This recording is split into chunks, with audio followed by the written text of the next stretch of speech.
Voilà, bonsoir à tous.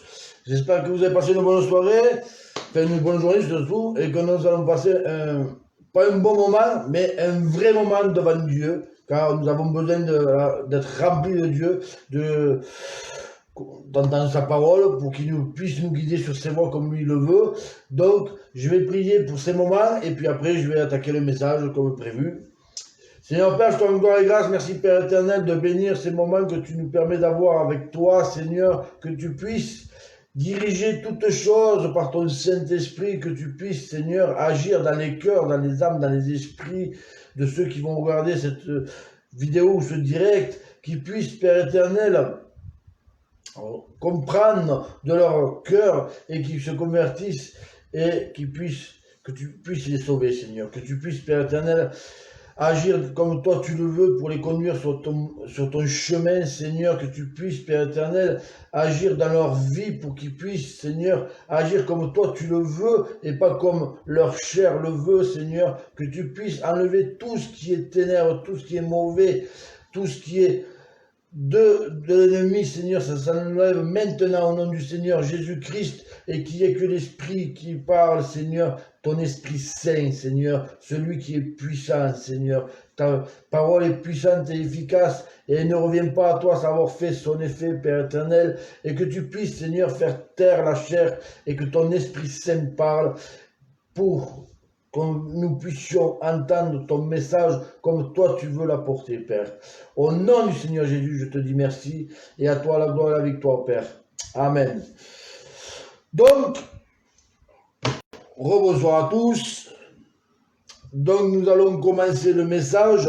Nous savons par les temps que nous passons, nous savons que c'est le temps de la fin, que l'Antéchrist il est sur le point, malheureusement, d'apparaître, que l'ordre mondial est sur le point d'apparaître, et que Christ, eh bien, il n'est pas loin de revenir.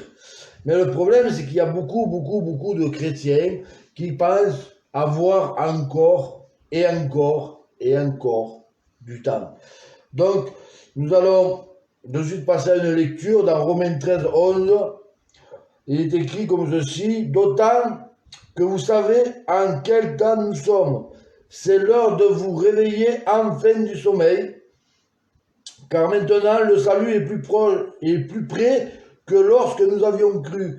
Et oui, le salut est plus près maintenant qu'il y a 10 ans quand tu t'es converti, ou 20 ans, ou 30 ans, ou 50 ans.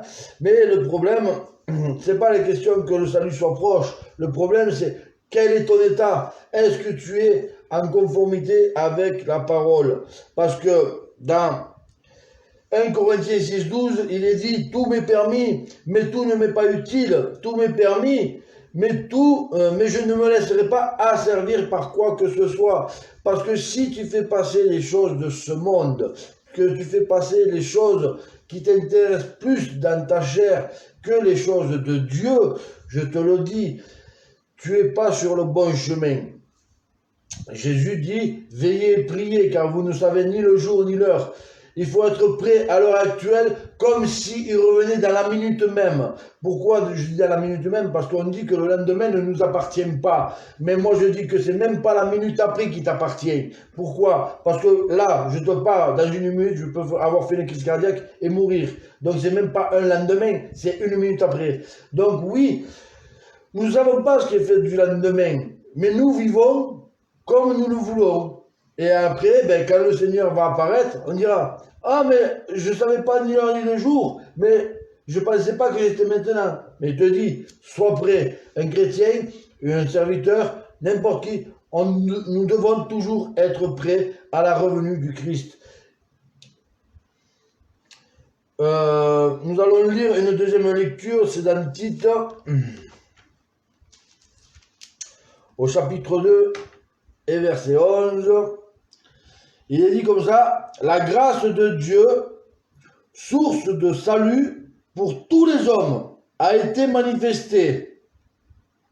Elle nous enseigne à renoncer à l'impiété, au désir de ce monde et à vivre dans le siècle présent d'une manière sensée, juste et pieuse. pourquoi le Seigneur, enfin, Paul dit ça? Parce que nous ne devons pas nous conformer au siècle présent.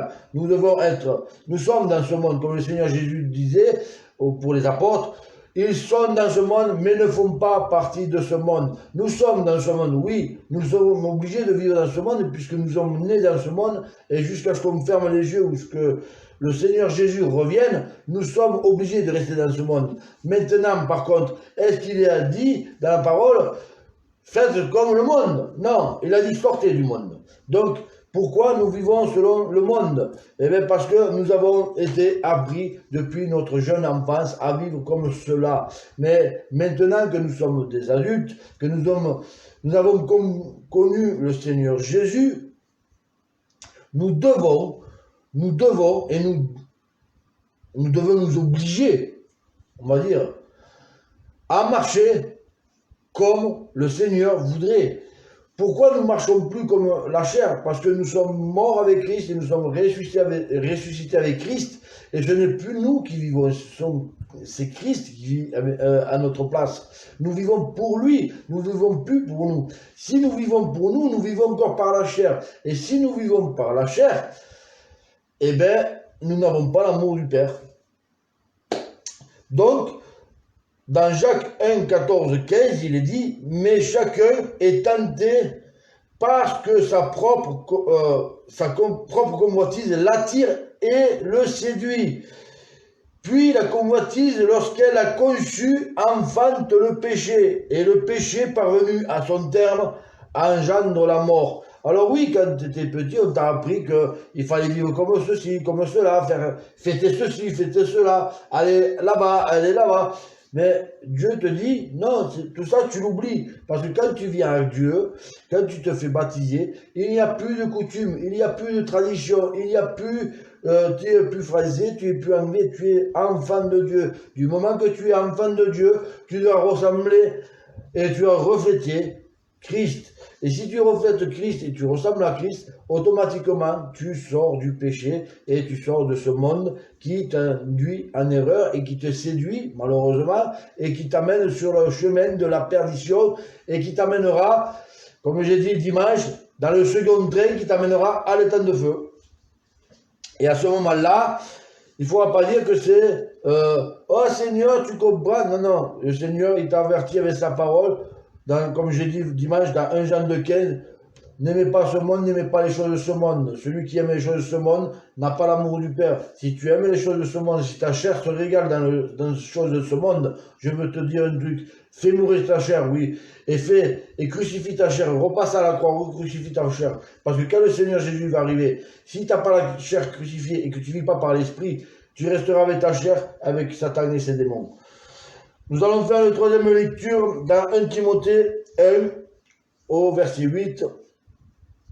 Il est dit comme ceci, « Nous savons bien que la loi est bonne pourvu qu'on en fasse un usage légitime et qu'on sache que la loi n'est pas faite pour le juste, mais pour les méchants, les indisciplinés, les impies et les pécheurs, et les sacrilèges, et les profanes, par les parricides, et les matricides, les meurtriers, les débauchés, les homosexuels, les trafiquants d'esclaves, les menteurs, les parjures, et tous ceux qui, en outre, est à l'opposé de la sainte doctrine. » Donc, on voit bien que le Seigneur nous dit bien de marcher selon la doctrine.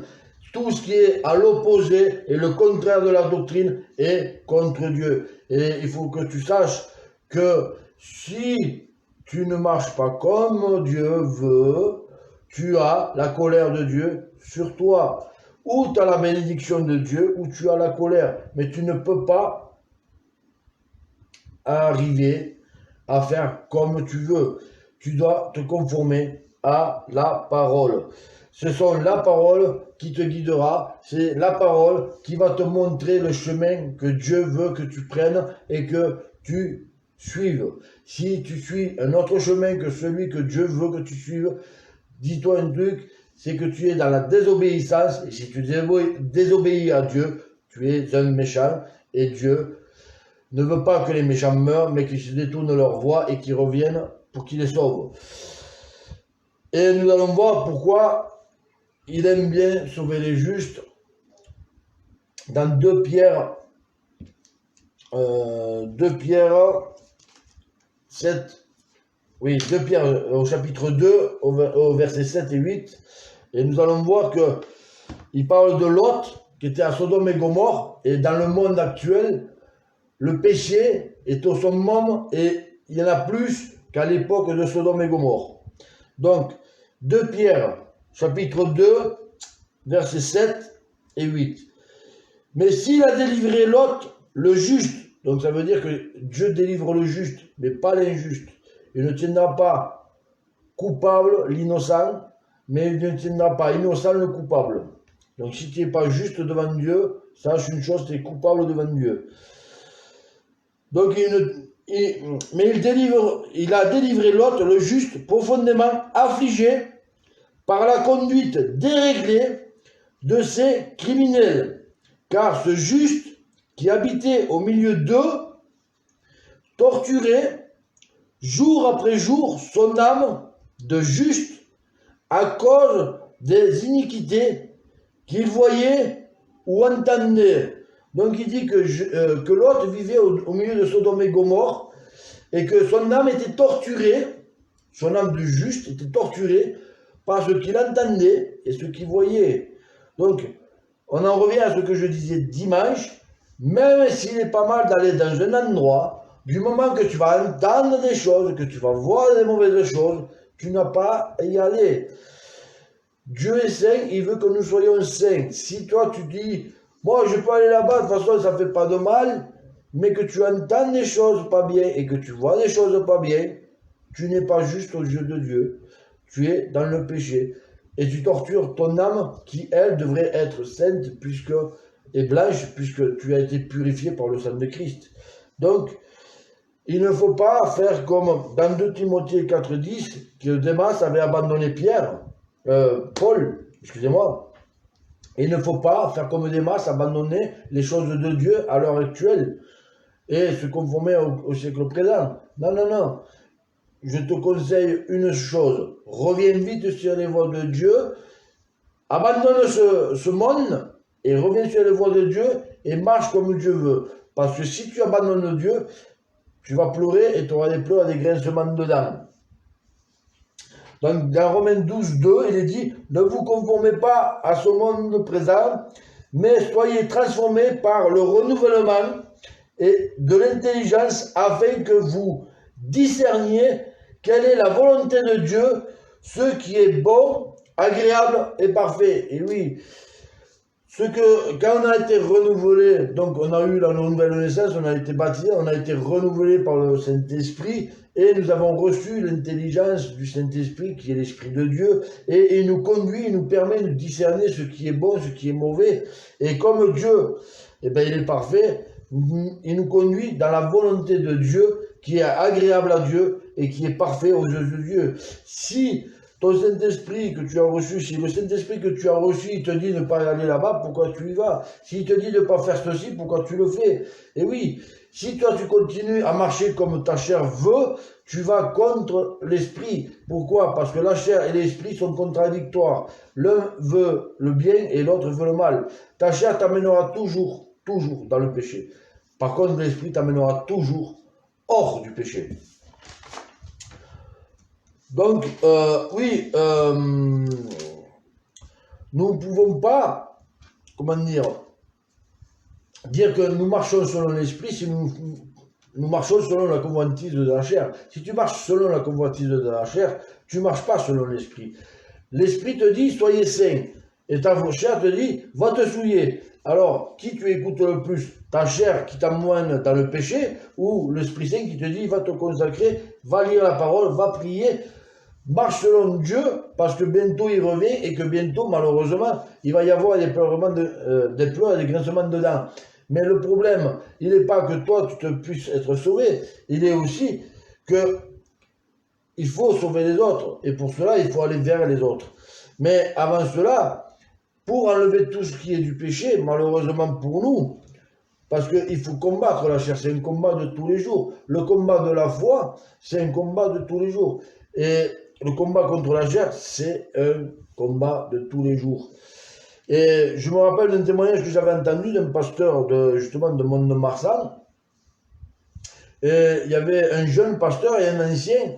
Et l'ancien, ça faisait peut-être 50 ans qu'il prêchait. Et le jeune pasteur lui dit, toi, maintenant, puisque ça fait plus de 50 ans que tu es converti, que tu es serviteur de Dieu, toi, ta chair, elle doit te laisser tranquille. Et bien l'ancien, il lui a répondu, chaque jour, je combats ma chair, parce que si je ne la combattrais pas, elle reprendrait le dessus. Alors on peut voir que dans ce témoignage, même 50 ans de conversion et de servitude à Dieu, la chair peut reprendre le dessus. La chair, il faut continuer continuellement, tous les jours, perpétuellement, à la combattre.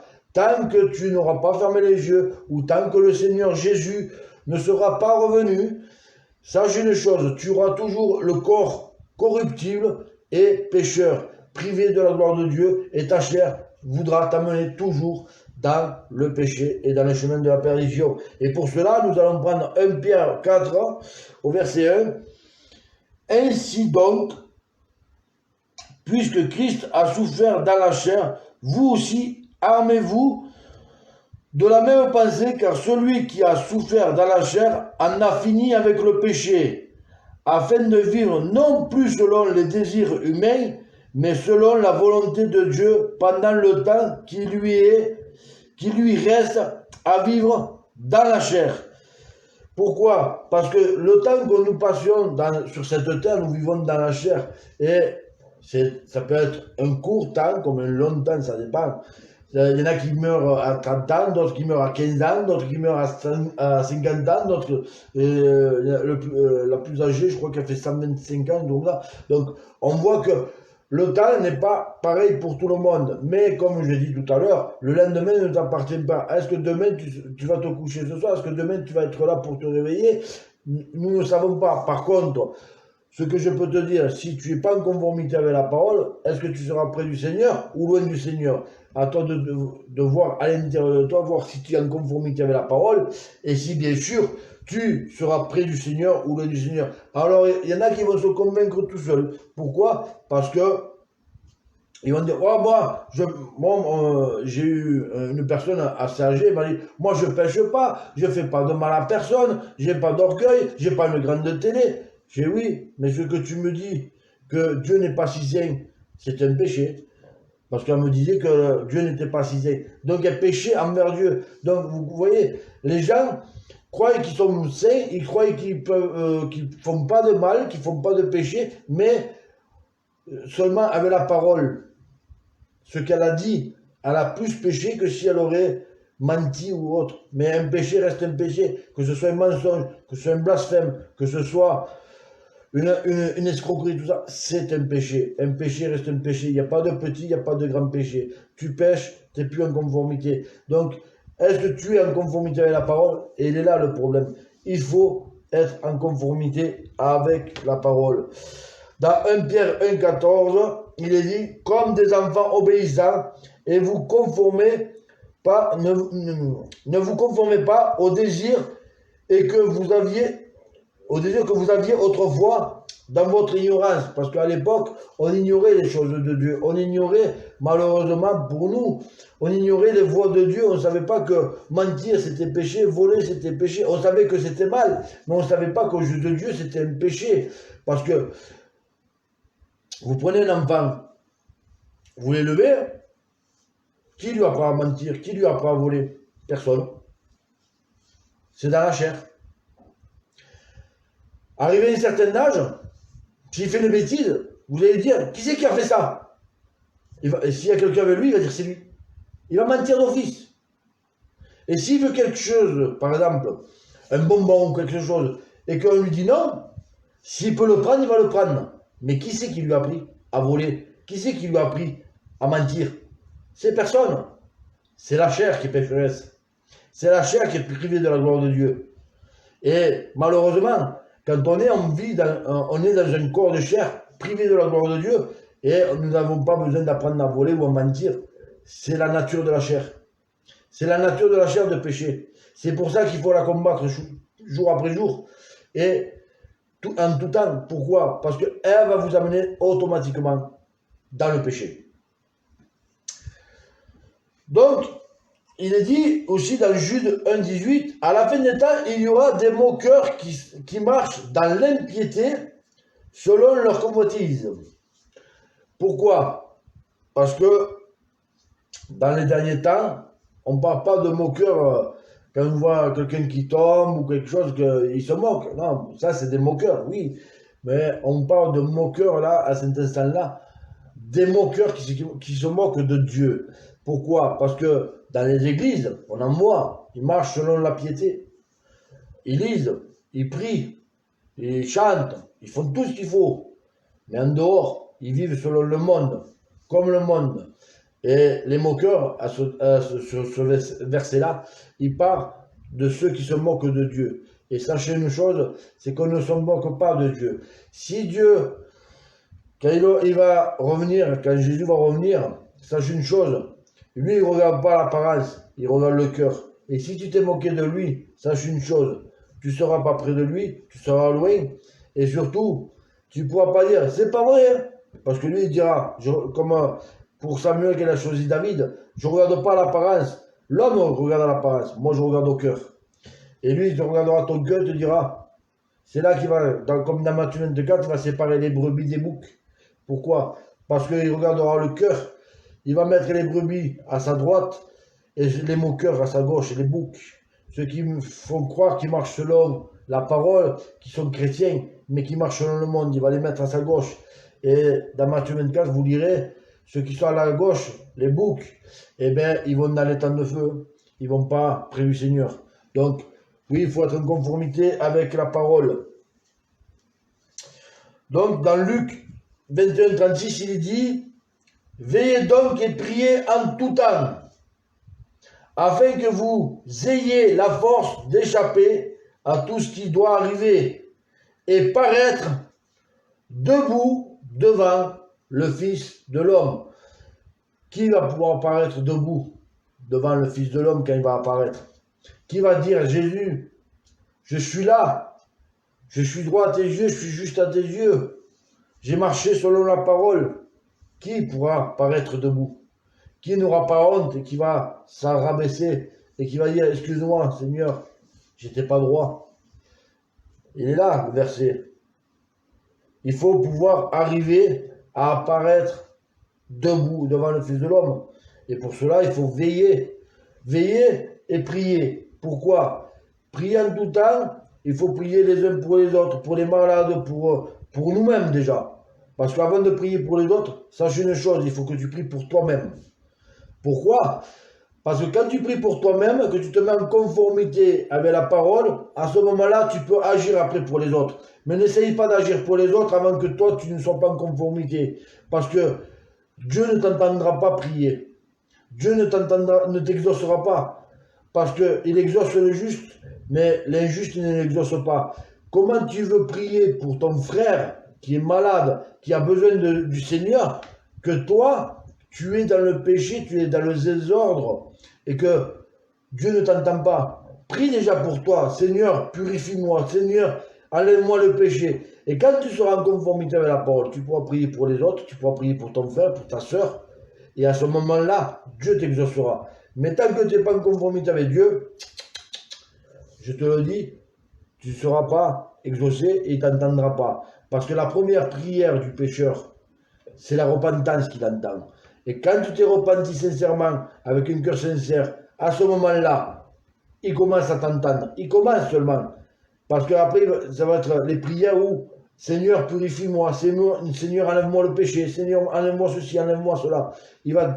Déjà, la repentance, tu lui demandes pardon d'avoir péché. Et ensuite, tu lui demandes qu'il te purifie. Et une fois que tu as été repenti, que tu as été purifié, à ce moment-là, tu peux dire, Seigneur, bénis un tel, prie, guéris celui-là, parce que toi, tu marches selon la parole, et tu marches en conformité selon la parole. Sinon, il ne t'entend pas, le Seigneur. Ta prière passe par le plafond. Et malheureusement pour toi, tu pourras prier des jours, des nuits, tu fais même des jeûnes, même t'humilier. Tant que tu ne te seras pas repenti sincèrement, il ne t'entendra pas. Et pourquoi il dit veiller? Ben, c'est se veiller de tout péché. C'est essayer de se garder de tout péché. Lui va te garder de tout péché. Mais est-ce que toi, tu vas avoir assez de force pour ne pas aller dans le péché, ne pas faire les choses de ce monde? Et c'est pour ça qu'il dit qu'il faut souffrir dans la chair pour faire la volonté de Dieu. Maintenant, dans Marc 13, 36, 37, il est dit, craignez qu'il n'arrive pas à l'improviste et ne vous trouve pas endormi. Parce que quand il va apparaître, on ne sait pas ni le jour ni l'heure, comme je disais tout à l'heure. Et le problème, c'est que il peut arriver dans la minute qui suit, dans une heure, dans un an, dans 10 ans, dans 20 ans, on ne sait pas. Lui seul le sait. Mais quand il va arriver, s'il te trouve endormi, tu vas lui dire, je ne pensais pas que tu allais arriver maintenant. Comme j'ai dit tout à l'heure, il faut toujours être prêt à la venue de Christ. Surtout dans ces derniers temps, nous voyons que tout marche mal, tout ne va pas bien dans ce monde. Il y a de plus en plus d'épidémies, il y a de plus en plus de désolation, d'abominations. Vous attendez quoi pour vous tourner vraiment vers le Seigneur et dire, Seigneur, je veux marcher comme toi tu veux. Parce que c'est vrai que ce monde, il tourne à l'envers, il marche sur la tête. Nous voyons encore de plus en plus de choses abominables et de la souffrance, de la famine qui arrive de partout, des problèmes économiques. Et il y aura de moins en moins de gens qui vont avoir du travail, il y aura de moins en moins de gens qui vont pouvoir se nourrir. Vous croyez quoi? Que ça va aller de mieux en mieux? Non, ça va aller de pire en pire. C'est maintenant qu'il faut se tourner vers le Seigneur. Et comme j'ai dit il n'y a pas longtemps, faites attention parce que la porte de la grâce est sur le point d'être fermée. Et le jour que la porte de la grâce est fermée, qui vous pourra trouver le Seigneur? Qui pourra trouver grâce auprès du Seigneur? Plus personne, parce qu'il ne vous entendra plus. Il n'y aura plus de prière, il n'y aura plus de repentance, il n'y aura plus rien. Il aura fermé la porte de la grâce. Ça veut dire que ceux qui ont reçu le Saint-Esprit et ceux qui seront sous sa grâce, eh bien, garderont tout ça jusqu'au bout. Mais par contre, ceux qui ne l'ont pas, et qui ne l'ont pas trouvé surtout, eux vont souffler jusqu'au bout. Et ils passeront devant le grand trône blanc. Moi, je vous le dis, faites attention, frères et sœurs.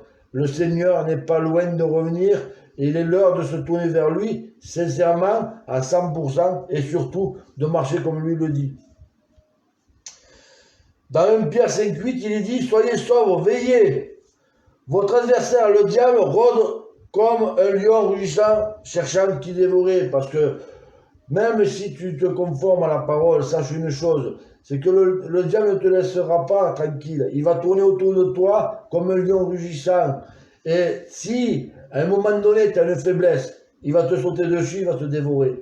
Parce que, comme il est dit dans la parole, Jésus a dit à ses apôtres, priez, car l'esprit est bien disposé, mais que la chair est faible. Et si ta chair, à un moment donné, tu es plus faible que ta chair, et que elle t'amène dans le péché, le diable te dévorera, il te sautera dessus comme un lion rugissant, il te sautera dessus, il te dévorera, mais pas d'un coup, mais il te fera mal. Je te le dis. Donc, il faut veiller et prier en tout temps. Ensuite, dans Apocalypse 16, 11, malheureusement, il est dit, ils blasphémèrent le Dieu du ciel à cause de leur douleur et leurs ulcères, mais ils ne se repentirent pas de leurs œuvres. Parce que quand le Seigneur Jésus va revenir, sachez une chose, il va récupérer son Église, les morts en Christ premièrement, et puis son Église. Mais tous ceux ils vont rester là, ils auront la colère de Dieu sur eux, et ils vont déverser les coupes de la colère de Dieu, les anges. Tu crois que tu vas pas avoir mal? Tu crois que tu vas adorer Dieu à ce moment-là? Je pense que tu feras comme ceux qui ont dit là. Ils blasphémèrent le Dieu du ciel parce qu'ils ont la douleur et les ulcères. Et malheureusement, ils ne se repentirent pas de leurs œuvres. Tu ne voudras pas te repentir parce que tu auras tellement de colère contre Dieu parce qu'il ne t'a pas pris. Mais la colère, ce n'est pas contre Dieu qu'il faudra que tu l'aies. C'est contre toi-même que tu n'aies pas marché selon la vérité dès le départ. Parce que si tu marches selon la vérité dès le départ, automatiquement, tu seras enlevé avec les morts en Christ premièrement et son Église qui partira à sa rencontre. Mais si tu ne marches pas selon sa parole, ne viens pas te plaindre que tu n'es pas enlevé. Parce que le problème, c'est pas Dieu, c'est toi le problème. C'est toi qui ne veux pas marcher comme lui veut. Lui, il veut te sauver, il n'y a pas de souci. Mais est-ce que toi, tu veux être sauvé? Est-ce que toi, tu veux marcher comme lui te dit? Est-ce que toi, tu veux enlever le péché? Est-ce que toi, tu veux sortir du monde? Est-ce que toi, tu veux marcher dans la sainteté de Dieu, comme il dit, soyez saints parce que je suis saint? Vous savez que les séraphins, ils sont devant Dieu, ils crient saint, saint, saint l'Éternel. Et ils brûlent par la sainteté. Est-ce que toi, tu es capable de marcher comme Dieu veut?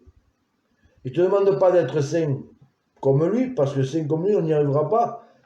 Il n'y a que Jésus qui est arrivé, c'est la perfection. On peut s'approcher de la perfection. Comme Paul le dit, soyez mes imitateurs comme moi je suis imitateur de Christ.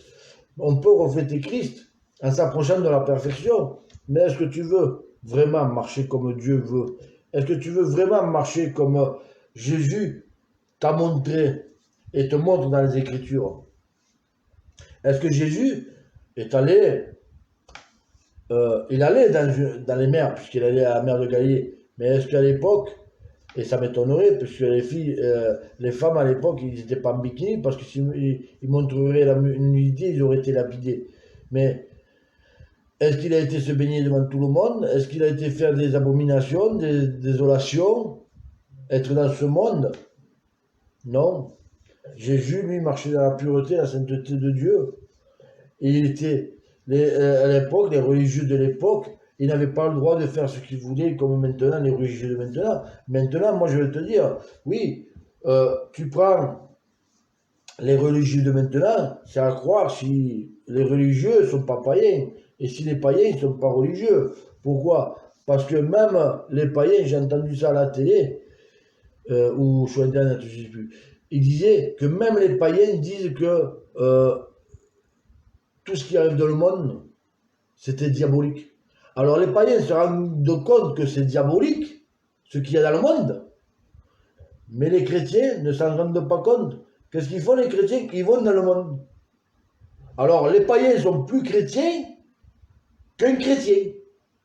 Il n'y a pas de problème là. Moi je pense qu'il va falloir vraiment, vous les chrétiens et chrétiennes, que vous revoyez votre état. Rentrez en vous-même comme le fils prodigue. Et analysez-vous. Et dites, est-ce que dans ces choses-là, j'ai le droit d'y aller? Est-ce que je ne me souille pas? Est-ce que je ne me salis pas mon âme? Est-ce que j'entends des bonnes choses? Est-ce que je vois des bonnes choses? Et surtout, revenez sur les voies du Seigneur, avant qu'il soit trop tard. Parce que le jour qui sera trop tard, je vous le dis, frères, sœurs, amis de Dieu,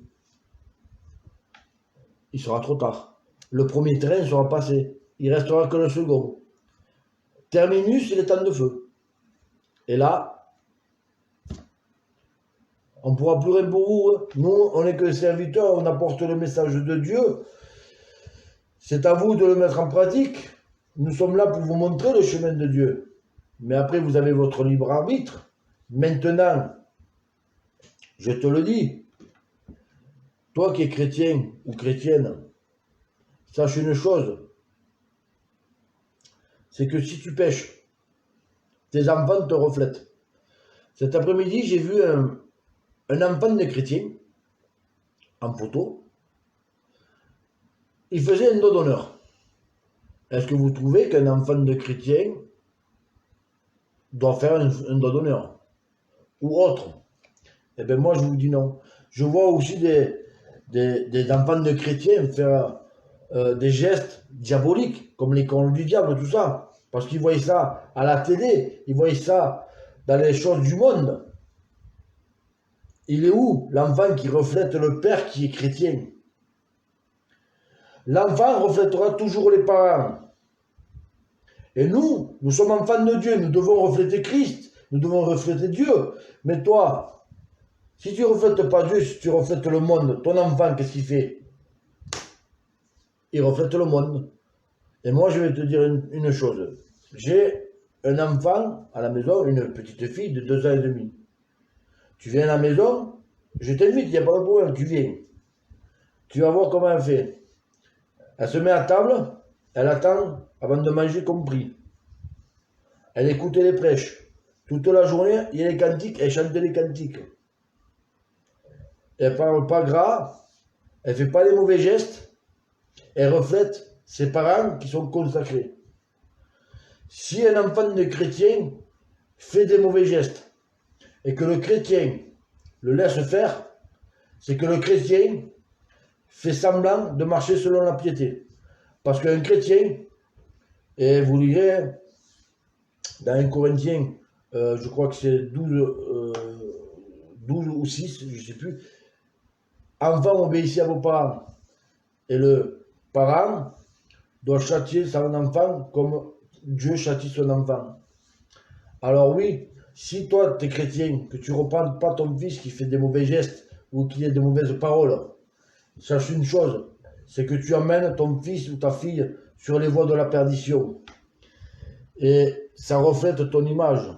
Si ton enfant ne reflète pas une bonne image, comment les gens peuvent dire que tu es chrétien? Ton image de chrétien doit refléter sur tes enfants aussi. Sinon, ne te dis pas chrétien. Fais marcher tes enfants. Tu es, toi, homme. Tu es le chef de la famille. La femme, c'est ton aide. Et à tous les deux, vous devez faire marcher vos enfants comme Dieu veut. Mais toi, en tant qu'homme, je te le dis, tu es le chef de la famille. C'est toi qui dois conduire la famille sur les voies de Dieu. Nous avons un Dieu d'ordre. Nous n'avons pas un Dieu de désordre. Si tu n'es pas capable de mettre de l'ordre chez toi, comment peux-tu dire que tu es chrétien? Un chrétien doit avoir de l'ordre chez lui. Un chrétien ne doit pas faire rentrer le péché chez lui. Un chrétien doit marcher selon Dieu chez lui. Si tu n'es pas capable de tenir ta famille dans l'ordre, je ne te parle pas tes oncles et tout ça, je te parle ta femme, tes enfants, toi, dans ta maison.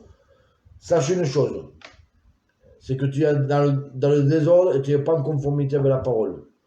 Vous lirez, c'est écrit dans la parole. Le chef de famille, c'est l'homme et c'est lui qui doit mettre l'ordre chez lui. Si tu ne mets pas d'ordre chez toi, tu conduis tes enfants dans le chemin de la perdition et quand le Seigneur va revenir, où ils iront tes enfants? Ils resteront avec toi parce que tu ne les auras pas conduits dans le bon ordre. Alors oui, sache une chose, toi frère qui es chrétien, la vie de tes enfants dépend de toi. Si tu es conduit dans la bonne voie, plus tard, ils continueront dans les bonnes voies. Mais si tu les amènes dans le chemin du monde, ben plus tard, ils continueront dans les chemins du monde. Et à ce moment-là, tu sais où ils finiront? Avec toi, dans les temps de feu. Donc, réfléchis un peu à ce que je viens de te dire, parce que ces choses-là ne sont pas à prendre à la légère. Moi, la première chose que je veux, c'est sauver mes enfants. Et je me bats tous les jours pour sauver mes enfants. Tu sais comment? En lisant, en priant, en me consacrant, en marchant selon Dieu. Pourquoi? Parce que je ne veux pas que ma fille de 2 ans et demi elle finisse dans les temps de feu. Je ne veux pas que mes enfants qui sont plus âgés finissent dans les temps de feu. Malheureusement, ceux qui sont plus âgés, ils sont majeurs, ils ont leur libre arbitre. Après, ils font ce qu'ils veulent. Mais tant qu'ils n'ont pas leur libre arbitre, tant qu'ils n'ont pas l'âge de raison, sache une chose, c'est à toi qui es parent la responsabilité des enfants. Conduis-les sur les bonnes voies et je te promets qu'ils marcheront selon Dieu plus tard. Mais sache une chose, la responsabilité est grande parce que si tu ne marches pas selon Dieu et tu marches selon le monde, à un moment donné, tes enfants se détourneront de Dieu et iront dans le monde. Et malheureusement pour toi, si toi tu es sauvé, et je te le souhaite, tu iras près du Seigneur, mais si eux sont dans le monde, ils iront loin du Seigneur.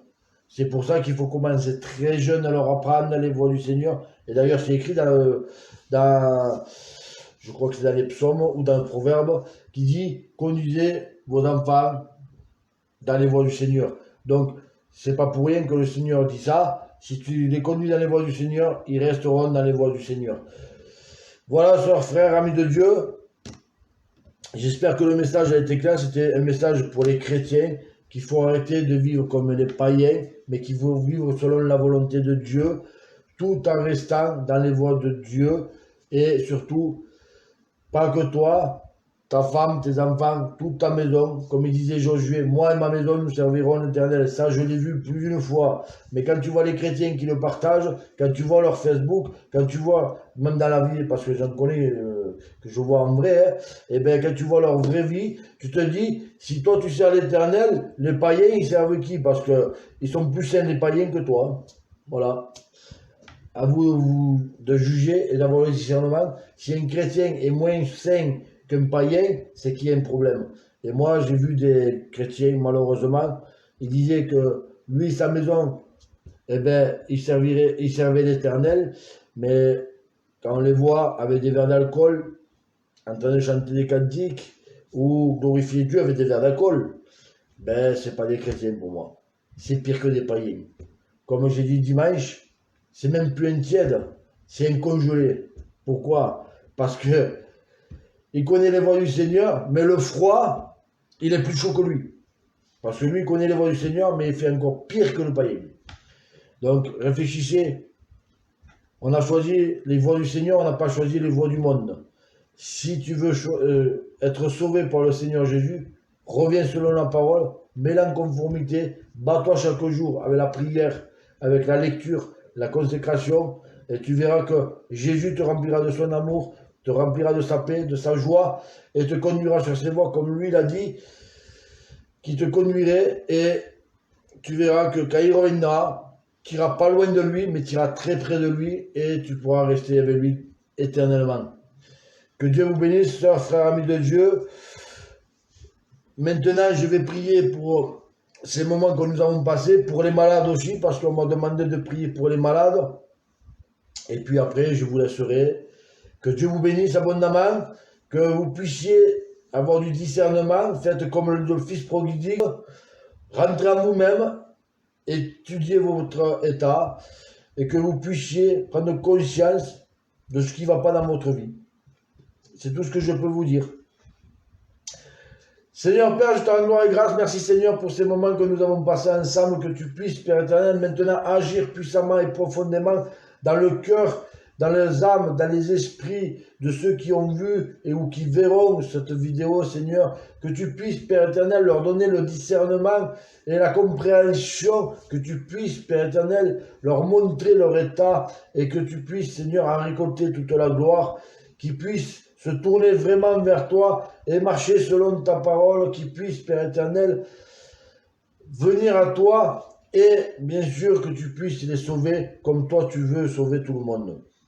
Merci Seigneur de poser tes mains aussi sur tous ces malades qui ont besoin de ta grâce, Père éternel, que tu puisses agir profondément et abondamment dans leur maladie, Seigneur, que tu puisses les guérir, pour ceux qui sont angoissés, leur enlever l'angoisse et les apaiser, Seigneur, et que tu puisses, Seigneur Père, leur faire comprendre que c'est toi qui as agi au profond de eux, et que tu puisses, Père éternel, en récolter toute la gloire, et qu'ils puissent se tourner vers toi et te glorifier, et surtout, Seigneur, témoigner en ton nom du bienfait que tu leur as fait, et qu'ils puissent, Seigneur, ramener encore des âmes à toi, Seigneur, car tu es le même hier, aujourd'hui et éternellement.